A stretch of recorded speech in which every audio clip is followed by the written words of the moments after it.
আমি একদিন প্রশ্ন করেছিলাম এমন বৃক্ষকে, বৃক্ষ আমাকে বলেছিল আমি তোমাদের।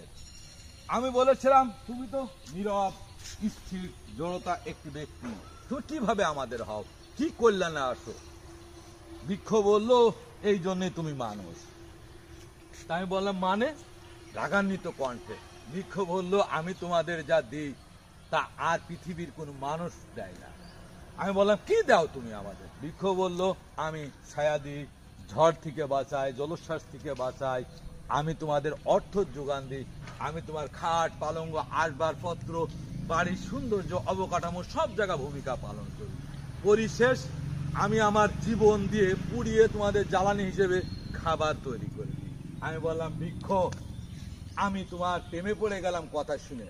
আসলেই আমরা মানুষরা যেটা পারিনি তুমি নিঃশব্দে নীরবতার মধ্যে যে ভূমিকা আমাদের জন্য রেখে গেছো কল্যাণময়, তা বলে বোঝানো নয়। একটি জড় আমি না, আমি হেরে গেছি বৃক্ষর কাছে, আমি বৃক্ষর প্রেমের কাছে হেরে গেছি। আপনারা একটি বের ভেবে দেখবেন আর এমন বৃক্ষর সঙ্গে কথা বলবেন, কি উত্তর দেয় আপনাদের। খোদা হাফেজ।